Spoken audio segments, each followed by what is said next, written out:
बोला मुसलमान भी हिंदू हो सकते हैं क्या? बोलते बिल्कुल हो सकते हैं। हाँ। अगर उनकी आस्था यहाँ किसी दरगाह या मस्जिद में हो। हाँ हाँ, इंडिया के अंदर अखंड भारत के हाँ, अंदर कि बहुत ही ऑल एनकम्पासिंग थी।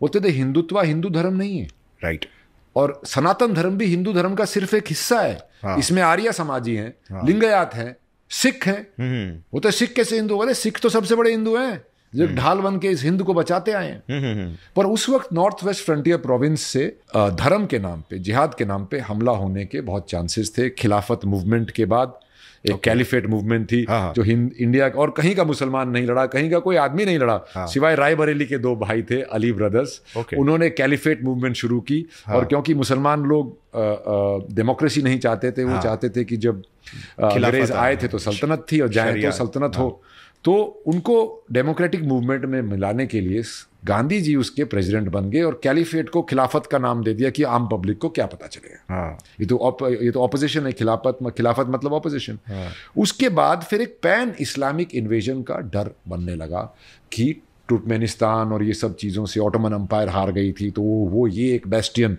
हमारा भारत लेना चाहते थे। तो उसीलिए सावरकर जी ने उसमें एक लास्ट क्लॉज डाल दिया। वो क्लॉज ये था कि ये आपकी पुण्य भूमि भी होगी, पुण्य भूमि, कर्म भूमि, ये था। तो उसमें क्या हुआ कि एब्राहमिकल रिलीजन्स जो हैं, जिनका इंडिया से बाहर बेस है, मतलब इनका इस्लाम, क्रिश्चियनिटी, रिलीजियस जो बेस है वो वहाँ है। तो उनको ये लगता था कि अगर वो हमला होगा धर्म के नाम पे, तो ये देश के लिए लड़ेंगे या धर्म के लिए लड़ेंगे? हाँ, वो कंफ्यूजन हमेशा से रहता है। जी जी, यस। तो उन्होंने कहा था कि बिल्कुल, बोला मुसलमान भी हिंदू हो सकते हैं क्या? बोलते बिल्कुल हो सकते हैं। हाँ। अगर उनकी आस्था यहाँ किसी दरगाह या मस्जिद में हो। हाँ हाँ, इंडिया के अंदर अखंड भारत के अंदर। तो वो उनका अखंड भारत का एरिया ये था। और उनका अखंड भारत का मैप देखो तो वो अफगानिस्तान से बर्मा और नेपाल, भूटान, श्रीलंका सब एक ही था। अभी देखो बाउंड्रीज बन चुकी, बाउंड्रीज थोड़ी छोटी हो गई, बाउंड्रीज बन चुकी हैं। Now they are internationally recognised boundaries, right. उनको आप अभी अखंड भारत तो वो इन्वेजन हो जाएगी, वो इन्वेजन एक्सपेंशन वो तो मतलब आप फिर तो मतलब आप फिर तो आप अमेरिका बन जाओगे। हाँ। तो अमेरिका नहीं बनना हमको।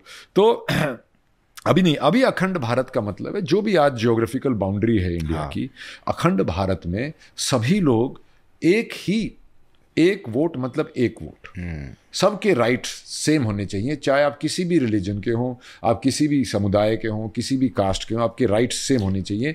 ये सावरकर जी का उस वक्त मानना था। आज भी अखंड भारत का जो सपना है वो हमारी जितनी भी बाउंड्री है, हाँ, उन सबको एक माने और सबकी लॉयल्टी एक हो, लॉयल्टी एक हो। उसके अंदर सब कल्चर्स बहुत हैं। अभी किसी ने पूछा उनसे कि भाई हिंदू कैसे पता चलेगा कि हिंदू ये है या वो है? रविंद्रनाथ टैगोर की किताब ले जाओ और शेक्सपियर की किताब ले जाओ, किसी को भी दिखाओ, किसी भी प्रांत में, हर प्रांत में लोग बोलेंगे कि रविंद्रनाथ टैगोर की किताब हमारी है, हालांकि वो किसी बंगाली की है। हाँ हाँ। तो इस तरीके से एग्जाम्पल देते थे वो। हिंदुत्व की अगर आप किताब पढ़ो तो उसमें पहले 30-40 पेज सिर्फ बुद्धिज्म के बारे में। हाँ। वो मानते थे कि बुद्धा से बड़ा अपोस्टल इस दुनिया में पैदा नहीं हुआ है, ना ही कभी हो सकता है। वो उनकी पूजा करते थे, उनको रिस्पेक्ट करते थे, पर उनसे अग्री नहीं करते थे। अहिंसा परमो धर्मा नहीं हो सकता क्योंकि दूसरा नहीं मान रहा ना। राइट। और महाभारत में भी हमारे जो स्क्रिप्चर्स है उसमें भी कृष्ण जी ने भी यही कहा। एग्जैक्टली, मतलब अधर्म के खिलाफ आवाज नहीं उठाया तो नपुंसक होगा। आत्मरक्षा, अन्याय और अधर्म के लिए सिख, वो गुरु गोविंद सिंह जी को बहुत मानते थे। चुकार अज हमा हिलते दरगुजस्त, हलाल अस्त बुर्दन ब शमशीर दस्त। मतलब जब अन्याय हद से ऊपर हो जाए तो तलवार उठाना तुम्हारा धर्म है। और वो अंग्रेजों के हमारे राज को, जिसको बहुत लोग इंजॉय भी करते थे, अन्याय मानते थे। तो ये सावरकर जी की सोच थी। वो शिवाजी महाराज को, गुरु गोविंद सिंह जी को, इन शिव जी को, इनके ऊपर बहुत उन्होंने पोएम्स लिखी हैं, लेख लिखे हैं, एसेज लिखे हैं उन्होंने। और जब मित्र मेला में थे, छोटे से थे, तब भी गुरु गोविंद सिंह जी की बातें उनको बताते थे। उन्होंने गुरमुखी सीखी और गुरमुखी में सिखों का इतिहास लिखा, जिसको इंग्लिश गवर्नमेंट ने जब इंडिया हाउस पे रेड पड़ी वहां पे कन्फिस्केट कर लिया। उन्होंने, उनकी जो बुक थी, जो हमने भी पढ़ा था, 1857 म्यूटनी, सिपॉय म्यूटनी, उन्होंने 1907 में 6-7 में लिख दी थी। 1857 भारत, 1857 भारत का पहला स्वतंत्रता संग्राम। राइट। तो ऐसी उन्होंने कई चीजें की जिससे कि उनका जो उनका इन्फ्लुएंस था वो इतना बढ़ गया। अगर आज वो किताब छपने से पहले बैन हो गई, अंग्रेजों को पता था, क्योंकि एक इंडिया हाउस में एक मिसाल बन जाएगा। हाँ, इंडिया हाउस में एक मुखबर था उनका, हाँ, सीक्रेट सर्विसेज का, कर्जन वाइली का, उनको पता चल गया था, तो पहले ही बैन कर दी। वो यहाँ से स्मगल हुई, कोपनहेगन में उसकी पहली कॉपी छपी थी, फिर वो इंडिया आई थी। ओहो, तो इतना मतलब डर था उनका। राइट। क्योंकि इन्फ्लुएंसर जैसे आज के टाइम में होते तो वो इन्फ्लुएंसर होते, हर कोई जग जाते थे, हाँ, जगा देते थे वो सब। आप 1857 की उनकी किताब जो पढ़ो, उसके अंदर क्या फायरी लैंग्वेज लिखी है, वो पढ़ के आदमी का खून खौल जाए। हाँ। तो मैंने भी ये पिक्चर इसी तरीके से बनाई है कि आप एक तो दूसरे नजरिए से देखो दुनिया को, हमारे इतिहास को, और खून खोलना चाहिए आपका।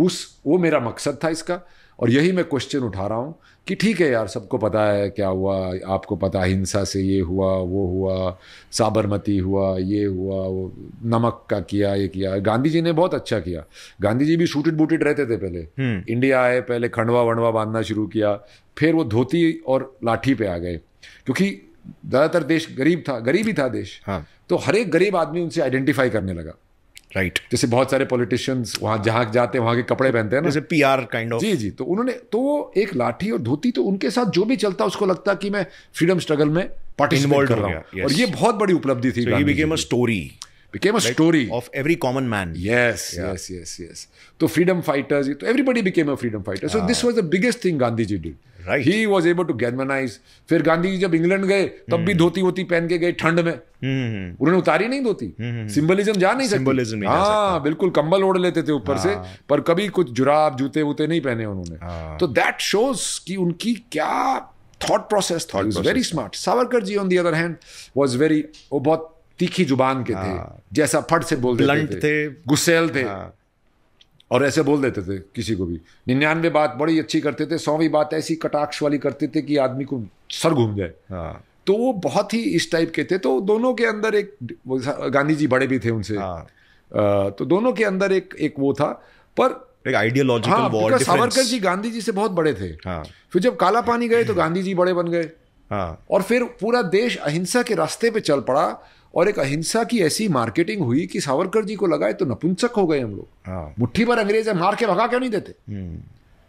पर वो पॉलिटिकल प्रोसेस शुरू हो गया, प्रोविजनल गवर्नमेंट्स बन गई। खिलाफत के बाद मुस्लिम लोगों को मिला के रखने के लिए उनको अलग अलग इलेक्टोरेट दे दी। प्रोविजनल गवर्नमेंट में परसेंटेज के हिसाब से सीट्स होती थी, उनको ज्यादा दे दी। राइट। तो इसी चक्कर में कांग्रेस में गांधी जी सावरकर जी को कांग्रेस में चाहते थे, क्योंकि बहुत ऑर्गेनाइजेशनल स्किल्स थी उनकी, बहुत ही फायरी ऑरेटरी स्किल्स थी, इन्फ्लुएंशियल स्किल्स थी। तो वो गांधी, पर इन सब चीज़ों को लेके सावरकर जी जुड़े नहीं। 1937 में जब वो बाहर निकले अनकंडीशनली, बोलते हैं ना उनको माफी वीर जो बोलता है, उनको एक क्वेश्चन पूछना चाहूँगा मैं। ज़्यादा एक्सप्लेनेशन देना मैंने अब बंद कर दिया, शुरू में देता था, अब मैं देता भी नहीं। भाई अगर वो माफी वीर थे तो उनको 27 साल पकड़ के क्यों रखा अंदर, छोड़ क्यों नहीं दिया। तो सावरकर जी का ये मानना था कि कांग्रेस मुस्लिमों का साथ दे रही है, इंडियन नेशनल कांग्रेस, उन्होंने अपनी मुस्लिम लीग बना रखी है, तो हम हिंदुओं का कौन है। तभी उन्होंने हिंदू महासभा ज्वाइन की, और उनका ये था कि हमको मुस्लिम लीग की तरह या मुस्लिम लीग की तरह स्पेशल राइट्स नहीं चाहिए, हम सब बराबर हैं, हिंद से प्यार करने वाले हम सब हिंदू हैं। तो उनका ये बड़ा ऑल एनकम्पासिंग वो था। उन्होंने फिर जात पात खत्म करने की कोशिश की। पतित पावन मंदिर, गांधी जी ने तो गाना बनाया, और गांधी जी बोलते थे वर्ण व्यवस्था हमारी संस्कृति का हिस्सा, इससे छेड़छाड़ नहीं की जाएगी। बोलते हरिजन, बोले हरि के जन कौन, तो आप और मैं भी तो हरि के जन है, बोले जात पात में क्यों बांटते। सावरकर जी तो अंतरजातीय विवाह कराते थे। राइट। बोलते अंतरजातीय विवाह कराओ, 4 पुश्तों में लोग भूल जाएंगे कौन कौन जात का, एक होकर सिर्फ हिंदू रह जाएंगे। तो सावरकर जी समाज सुधारक भी बहुत थे। राइट। उन्होंने यूनाइटिंग आइडियोलॉजी, साइंटिफिक आदमी थे। सावरकर जी पिक्चर है, जब सावरकर जी ने देखी, बोला ये हमारे टाइम में होता ना तो मैं तहलका मचा देता। मेरे पास तो सिर्फ किताब थी लिखने को, फिल्म डायरेक्टर बन जाते मेरे ख्याल से वो। और गांधी जी बोलते थे कि ये पाप है, फिल्में पाप है। तो आधुनिक थे दोनों, मतलब सावरकर जी हर तरह का प्रोटीन खाते थे, गांधी जी शाकाहारी थे। तो वो दोनों में अंदर बहुत वो था, जो ये आता है ना निर्माता निर्देशक वगैरह जो आता है हिंदी, वो सावरकर जी ने की देन है हिंदी सिनेमा को। ओके। अगर आपको ये क्लिप पसंद आई तो पूरे पॉडकास्ट का लिंक नीचे डिस्क्रिप्शन में। Indulge and enjoy.